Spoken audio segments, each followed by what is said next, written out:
So let me just start today talking a little bit of my journey, a journey that I will go back to when I was 19 years old. To most of you, that's not very long ago, but to me, it was a little bit long ago. It was a time when I was just enlisted in the Army, and I was one of those few that was selected to go OCS. It was a period where, to most 19-year-old, it was difficult because you're going to the Army and leaving home. But for me, it was a little bit more difficult because the only breadwinner, the sole breadwinner for my family, my father, just had a heart attack just before my A-levels. So I was facing a situation where I don't really know how am I going to ever get my education after the Army. And I still have to go through the Army. So when I was in OCS, we had this $350 per month salary. And I really thought to myself, I got to pass out as an officer. $350 means I will not depend on my allowance from my parents. So I went on, and the journey started. It was a very dark period as far as I was concerned, but not one where I feel down in the sense that I thought I'm not going to actually get out of a situation. In fact, I thought I was going to be quite good because I got 3 older sisters. I came from a family of the only son and the youngest. And my sisters were there when I was still serving in the Army. And I was thinking to myself, how am I just going to go through OCS? Well, the truth of the matter, I wasn't the strongest, nor was I the fittest. But I found inner strength during that period of time when I was going through the toughest training in my life. Now, that inner strength sort of like encouraged me to move on. And thankfully, I did not just graduate. I actually graduated top of my class and was a SWOT winner. And at least I got my salary, that $350 sort of assured for my allowance in the next few months. On top of it, I basically went through a financial situation in the crisis of a dark period thinking that, okay, what's next? Thankfully, because of what I did in OCS, I actually was awarded a scholarship.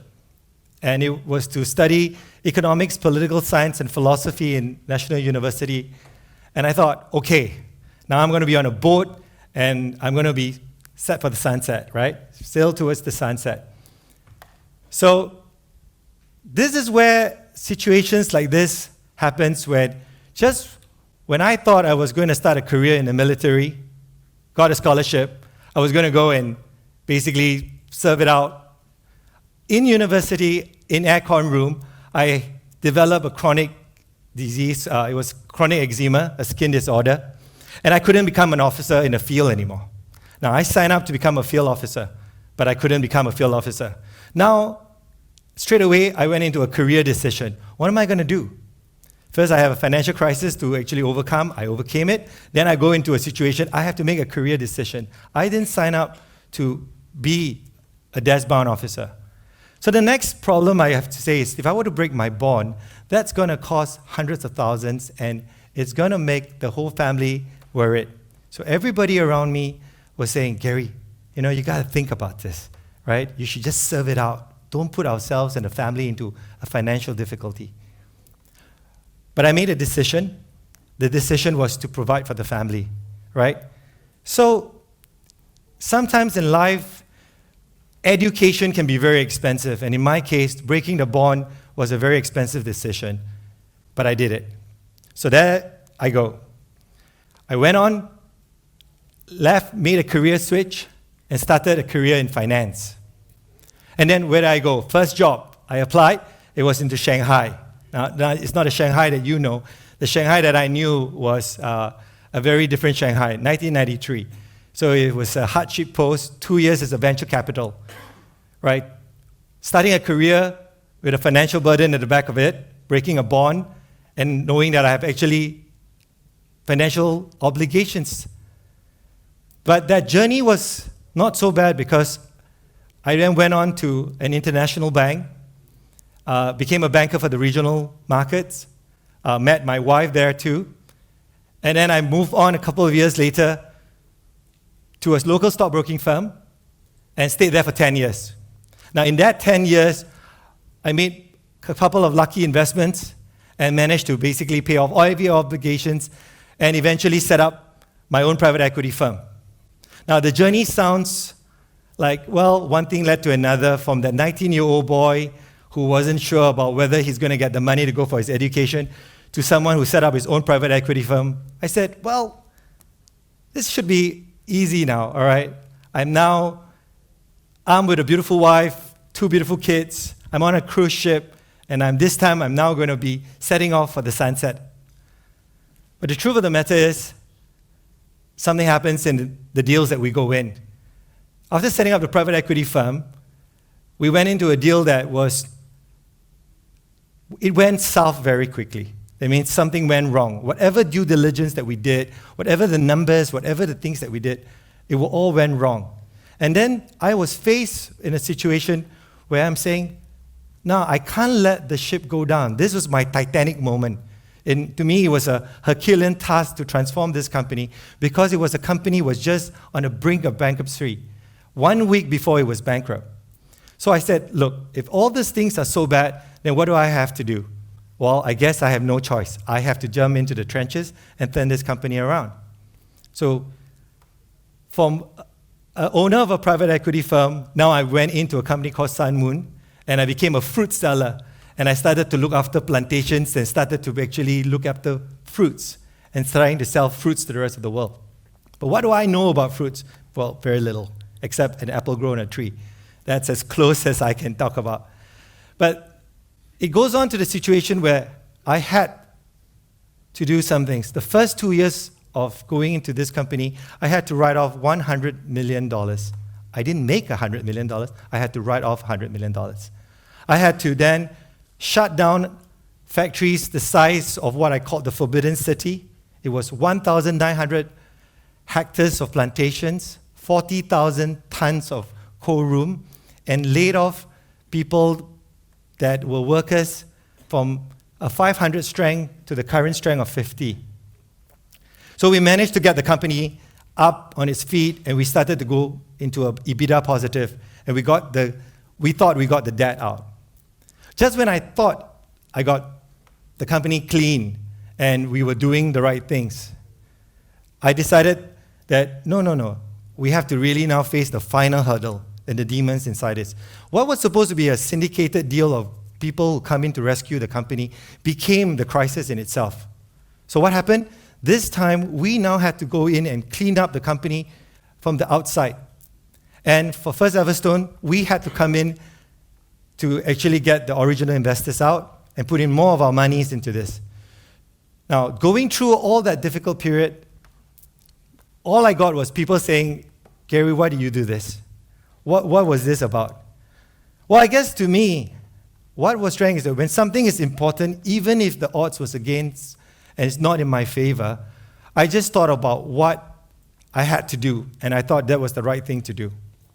So it comes to a point where you just ask yourself, did I wake up from the very beginning when I was 19 years old, I decided that I was going to be bold and I was going to think differently? Well, the truth of the matter was I never really wanted to do anything. I just sort of like got into a situation after a situation, and every single time I felt that I had to be bold. I had no choice but to think differently. And this is where it got me to where I am. So when I mentioned a little bit to my friends and they said, you mentioned a little bit of this inner feelings, inner strength. What is that all about?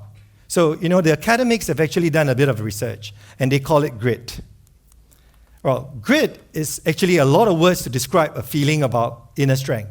Courage, bravery, passion, perseverance, resilient, a lot of words.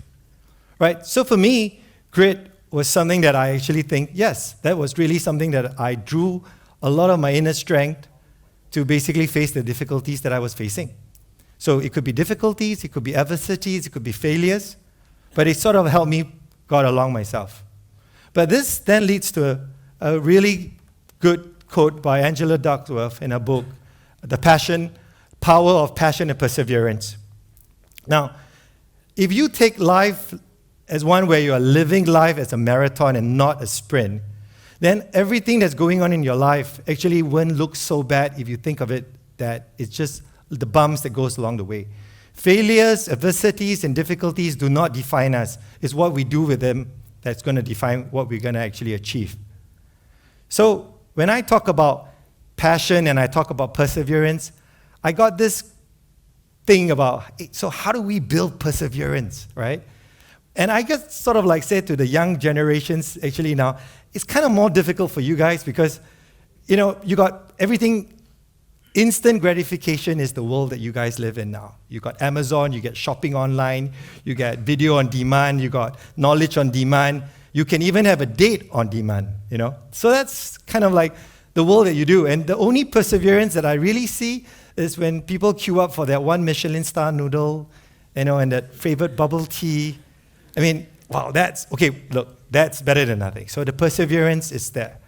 So perseverance must come from something that I think builds from purpose, right? For me, my purpose for my family, my sisters, my kids, my wife, those were the purpose that drives me. So for perseverance, there must be something that you must be thinking about. What is the purpose? And once you get your purpose clear, things sort of like sort itself out. Then when we talk about passion, people think, oh, you got to be passionate. Gary, you sound like a passionate guy. But passion is not about doing things that I like every day. In fact, it's about doing the things that I don't like every day and still be passionate about it. So where do I build passion, or where do I stop to think about it? I realize that actually passion is about liking the objectives and the goals at the end, but doing the difficult things and having the belief that you're doing the right thing.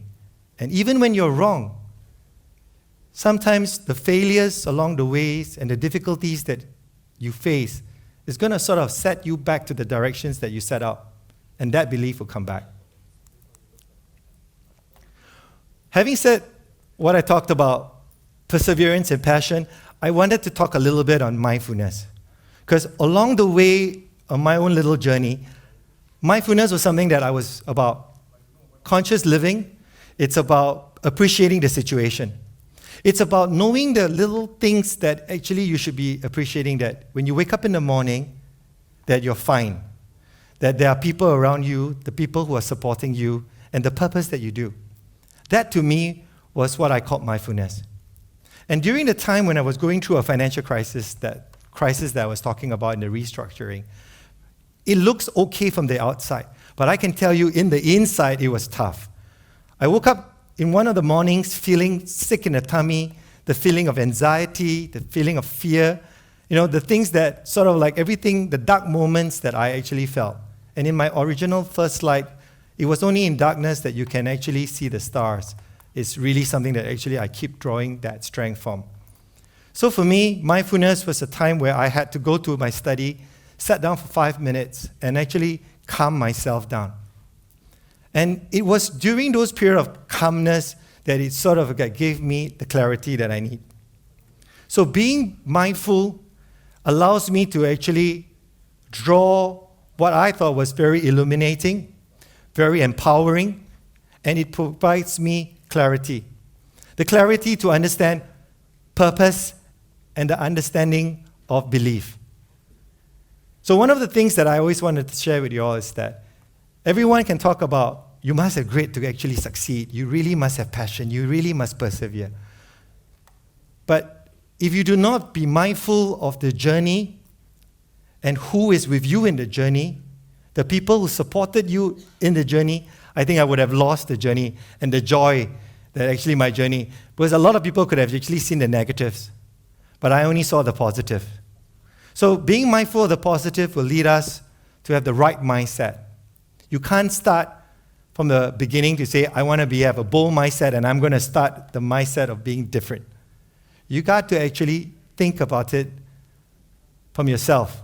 You got to start from yourself. And then the mindset will come.